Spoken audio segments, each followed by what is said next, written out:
So hi, my name is Kevin Modis. I'm with the California Brain Tumor Association, but actually collaborate with 10 other groups.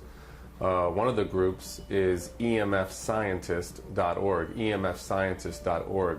That's 220 doctors and scientists from 39 countries who have looked at health effects from wireless radiation.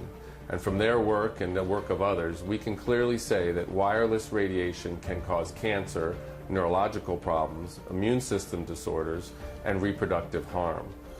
Clearly, our scientists, along with the other groups I work with, which are composed of people who are developing wireless health effects from their various sources. For instance, people developing brain tumors from their cell phone and the radiation emits. People developing neurological symptoms from the Wi-Fi, from school Wi-Fi. People developing neurological and cancerous health effects from simple smart meters. Smart meters being little wireless meters that are put on people's homes so that people don't have to come by and read the meter themselves manually. So regardless of the source, and cell towers are the most powerful source of wireless radiation emissions, regardless of the source, the health effects can be the same. So what brings me here today is the rollout of 5G technology. And people need to understand that 5G technology is very different from 2G, 3G, and 4G that preceded it. And that is because the wireless radiation is using a higher frequency.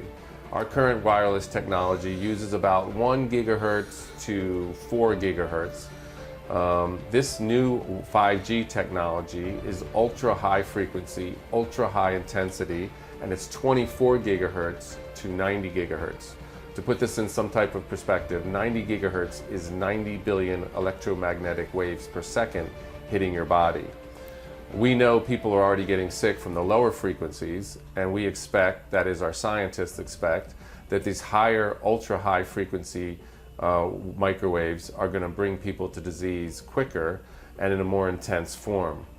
The other problem with 5G technology is these microwaves are very short. So our old microwaves were about 2.5 to 3 feet long. These are now about 1 inch to half an inch long, and they don't travel very well. So they're going to have to put a little cell tower transmitter in front of about every 2 to 10 homes. Now this is a big problem because we know that cancer rates around regular cell towers are about 3 or 4 times what they normally should be. We also know that there's neurological symptoms that increase as you get closer and closer to a cell tower. Now these new transmitters are going to be placed close to people's homes. It's going to be continuous exposure as with other cell towers, but it'll be emitting a much more higher frequency, high intensity wireless radiation.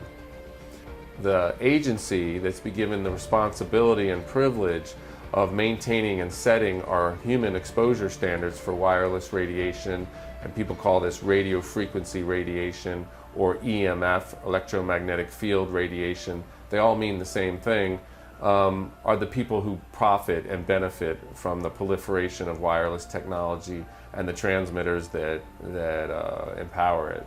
Actually, the EPA used to look at this area, had their own scientists assigned to studying it, and showed just what we're seeing, that wireless radiation can increase cancer, neurological problems, reproductive harm, and immune system problems. They actually proposed a standard that was thermal and non-thermal. And what our scientists can show and prove is that wireless radiation can damage cells and damage our DNA, leading to cancer and other serious pathologies below thermal. This is a big problem because whenever they roll out a new wireless technology, whenever they're questioned about the safety of it, and people need to understand there are more than 10,000 studies showing that wireless radiation is certainly harmful.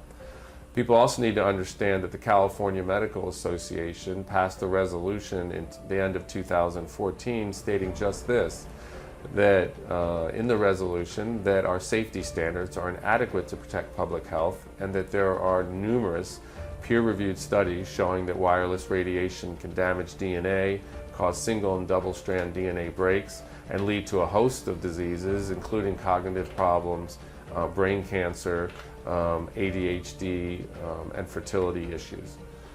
In this study of studies, they looked at 100 studies, And of these 100 studies, 93 of them were in agreement that wireless radiation can, below thermal, damage DNA, leading to a host of serious pathologies, including cancer and neurological problems. So we now have the mechanism.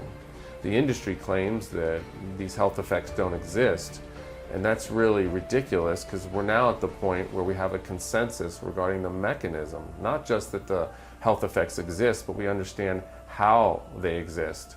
And there's probably multiple mechanisms, considering this wireless radiation affects different systems of our body. Joined the Royal Navy in 1960, and I specialised in microwave warfare. Radar, obviously, which uses microwave, but they don't just teach you radar, they teach you all about microwaves and other uses. So I understood about microwave warfare and how it can damage people, how it can harm people. Microwaves then were used as weapons, as they are today.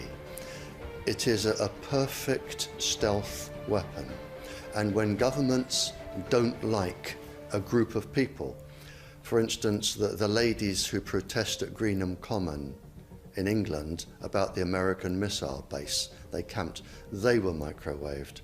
We microwaved Catholics in Northern Ireland to make them sick. It goes on all over the world. And it's a weapon that you don't know you're being targeted, because the dose is very, very low, which is actually more dangerous than a high dose. It's very, very low, and it may take a year or two, but you can cause neurological damage and cancers with low-level microwaves, and you can make all your opponents sick. It's a perfect weapon for a government.